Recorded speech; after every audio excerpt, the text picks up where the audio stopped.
এই মুহূর্তের একটা বড় খবর, যাদের অন্নপূর্ণা যোজনার ফর্ম হয় রিজেক্ট দেখাচ্ছে বা আন্ডার ইনকোয়ারি দেখাচ্ছে, তারা কিন্তু এই ফর্মটা জমা দিলে ৩,০০০ টাকা পেয়ে যাবেন। হ্যাঁ, এটা আমি বলছি না, এটা আমি দেখলাম ফেসবুকে ভাইরাল রীতিমতো, যে তারা বলছে নাকি এই ফর্মটা যদি জমা দেওয়া হয় বিডিও অফিসে আইসিডিএস কর্মীর কাছে, তাহলে কিন্তু আপনার টাকাটা ঢুকে যাবে। প্রথমে সবার রিজেক্টেড দেখাচ্ছিল, এখন বা গতকাল থেকে রিজেক্টেড অপশনটা কিন্তু আর নেই, এখন হয়ে গেছে আন্ডার ইনকোয়ারি, তাই তো?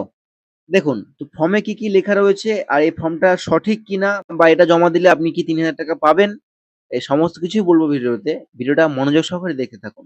প্রথমত এটা সাউথ ২৪ পরগনার একটা ফর্ম দেখা যাচ্ছে।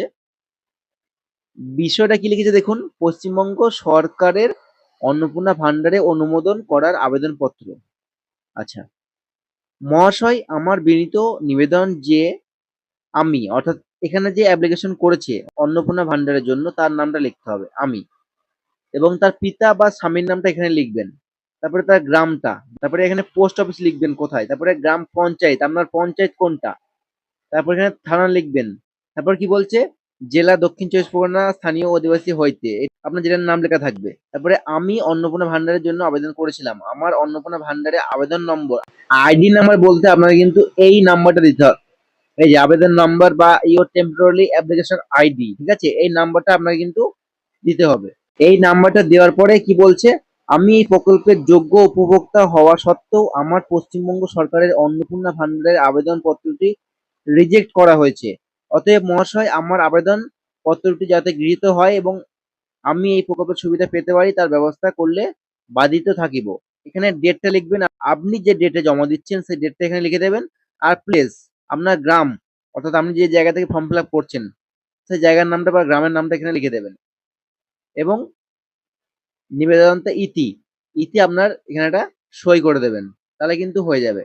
দেখুন, এই যে ফর্মটা এটা কিন্তু শুধু ফেসবুকেই দেখা যাচ্ছে, এটা কোন রকম অফিসিয়াল ওয়েবসাইটে নেই, এবং সরকার থেকেও কিন্তু এরকম কিছু বলা হয়নি যে আমরা নতুন একটা ফর্ম প্রকাশিত করেছি যেটা শুধুমাত্র রিজেক্ট আবেদনকারী প্রার্থীদের জন্য, এমন কিছু কিন্তু সরকারের পক্ষ থেকে বলা হয়নি।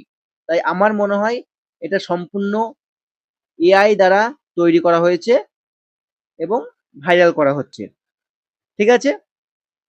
তো আপনারও যদি মনে সংশয় থাকে আপনি আপনার নিকটবর্তী বিডিও অফিসে একবার যান, সেখানে যোগাযোগ করুন বা আইসিডিএস কর্মীর সাথে একটু কথা বলুন যে এরকম কোনো ফর্ম বেরিয়েছে কিনা, ঠিক আছে?